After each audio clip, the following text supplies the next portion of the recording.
fun while it lasted. It's not over yet. All right, Aaron, man, I gotta tell you, Yo, right now, Wrath of Becky is like my favorite film of the year. I swear to God when I say that because this was such an awesome movie, and I've yo, seen that's what my publicist told me. How many times you seen it? it like twice already, For real? for real. Yo, yeah, no, my publicist told me that, man. That means so much. That means so much to us. I know that how much that means to Matt and Suze and Lulu and Sean and all of us, man. That's that we just want people to like the movie, man. So to hear you say that is really dope. Is really Oh dope. yeah, I already talked to Matt and Suze, man. They were so stoked to hear that too. It was Oh like yeah, so you awesome. interviewed them a while back, right? Yeah, a couple weeks ago. Yeah, nice, nice. Yeah, I love them, man. They're just so great, and they're friends of mine now, you know. So we talk on the regular and stuff, and yeah, they're really happy with how things turned out. I'm really stoked with how things turned out. So yeah. Yeah, awesome. I mean, my first question is though, what influenced you to get the role of DJ? I mean, how'd you know this was going to be the right role for you? Because you did such an amazing job in that role. Thank you, man. You know, that means a lot to me for you saying that because, you know, right now it's funny. I got that imposter syndrome kicking in. You know, it's wild. Like, as an actor, the struggle is real always. You know, you're auditioning for the role, then you get it, and then it plays, and then you go see it with your friends, and then you look at your work, and you're like, I could have done this, I could have done that. You know what I'm saying? So, Yeah. letting all that go and just trying to stay in the moment. So, thank you so much for the compliments, man. Yeah, I actually got the audition the morning of, literally at like 10 or 11 for a callback, a Zoom session in the afternoon. So I call up my coach and I'm like, hey, I got this audition. Let's make some choices. Let's go. So we just kind of threw something together and just went for it and just did it. And then they actually had me tape for Sean as well. So I put in a Oh tape for wow. Sean as well. So and then a few weeks later I got offered the role of DJ and I was incredibly stoked, you know. With DJ, it was finding the balance within the trio dynamic between Anthony and Sean because he's kind of the wild card. So Yeah. I saw him as this like sort of incel school shooter type, you Hmm. know, with the hair and the Walmart khakis, and it's this kind of guy who cracks jokes and he thinks he's funny. But he's unpredictable and can be super nice at one time and then vicious, but he turns out to be a total weasel, you know. Yeah, exactly. And that's exactly what I thought. You just pretty much nailed it on the head for me because you had Anthony, who's like the meathead of the group, the big Yeah. tough guy, the Yup, macho yup. man. And then Sean, who was played by Matt no less, Right, was the right. more calm and grounded type. And you were the middle guy. Like you Yup, had yup. both sides to the spectrum. So you didn't. I was like, I don't know which way. As I was watching, I'm like, which way is DJ going to go in this case? Because it's like It, it's crazy. It's like it was like the yeah, Three Stooges. Like you were like right, right. Yeah, and because Anthony it was plays Mo, you were Larry, and then Matt is he's totally he's Larry. like He's Shemp. totally Or Larry. Yeah. I can't say Curly. I gotta say Shemp in this case because that's what he He's was. he's written he was written the breakdown said he was a stoner. So at first I was like, all right, should I play this guy, you know, like kind of whatever kind of thing, dry and stuff, but then I realized, oh, within that dynamic, that's what I think the film needed. I needed DJ to be that kind of like like wild dude where the audience I just wanted the audience to think, yo, what is this guy gonna do next? He's just, and that's what's scary about people is that when they're unpredictable, I think they're the most scary. Yeah, So, and then and I do think by the end of the film, he becomes radicalized. Like yeah, by the end of the film, he's got, you know, spoilers, but he's got a significant book and he's become radicalized. And I think he's truly dangerous at the end of the film. And I'm yep, glad something happens to him that, you know, doesn't allow him to enact a certain viciousness against the world. exactly. And you got to share the screen with two awesome legends. Sean William Scott Stifler, who I'm glad is breaking out of that typecast now. Ever since I saw Bloodline, where he played a serial killer, he's really broken himself out, and here he is playing this awesome bad guy And then Courtney Gaines, I can't say enough about him because I actually spoke to him a few years ago. One of the nicest guys I ever met. And here he is, playing this calm and cool, collected redneck type who plays his own song in the movie, which I think is awesome. I mean, what was it like to share the screen with these guys? It must have been awesome. This is Albert. This is the biggest movie release of my career so far, and it's been an absolute dream. Both of those guys are just really awesome.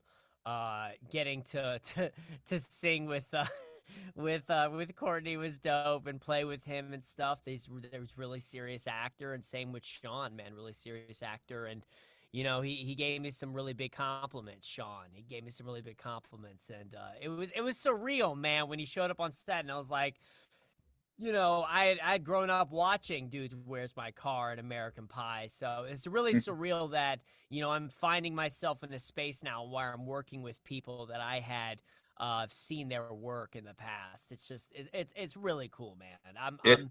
I got a lot to be grateful for.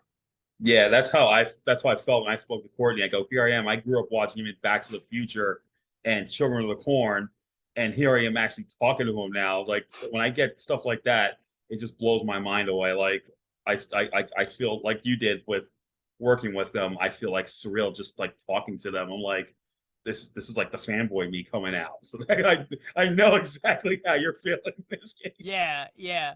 So you just, you when you're doing the work, you put that aside, and you're just, all right, I'm in the scene. How do I tell the story best? And we just play these characters, and we do the thing. So, but yeah, no, it was an incredible, surreal experience, and working with Michael Cero and Matt Angel as well, and Lulu Wilson. You know what I mean? Like, Oh yeah. that girl's phenomenal. Oh Like, yeah. I'm saying? Phenomenal. The first Becky blew me away with her in that role. And then Yeah. I didn't even thought there was going to be a sequel to this. But then when it finally happened, I saw it and I watched it. I was like, holy crap, this is like better than the first movie, actually. Yeah, I'm- she's yeah, and I feel like 100%. she's like John Wick, but didn't need the guns. And I love that scene.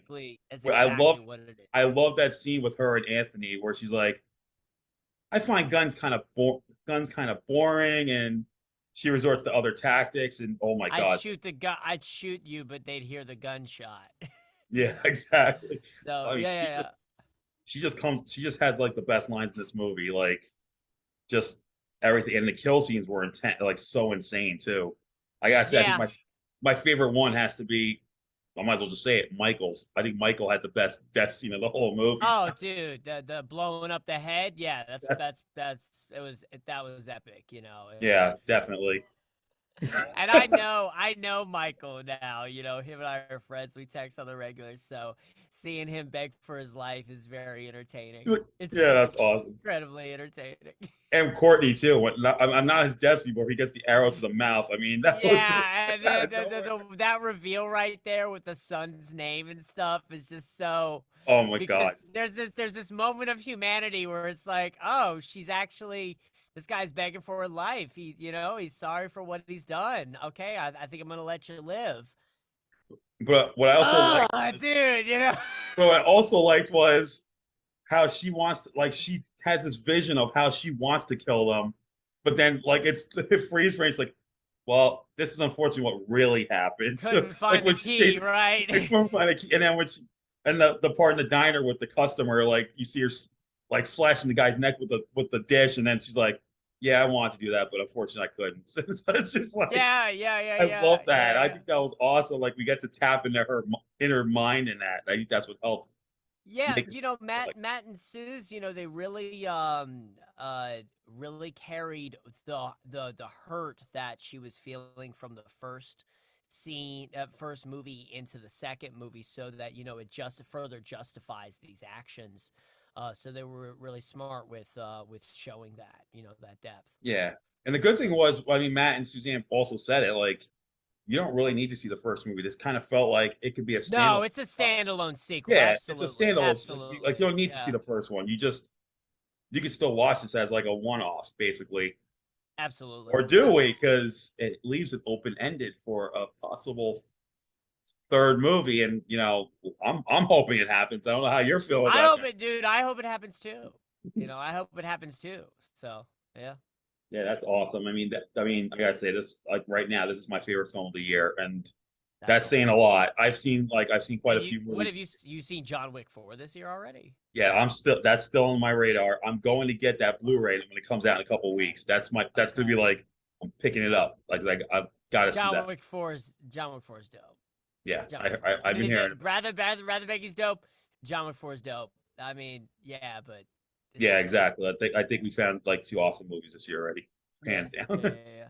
So what's next for you after this movie? That now I, that Wrath of Becky's now officially out and people are yeah. hoping to see it. What's next for you? I have I'm launching a Christian me and my team are launching a Christian rock star musician called Peter DeRock. He drops his first song, God Star, which is a Christian parody of All Star by Smash Mouth on June 16th, and it's already got a music video. And then I've got another movie coming to theaters in September. Do you watch Duck Dynasty at all?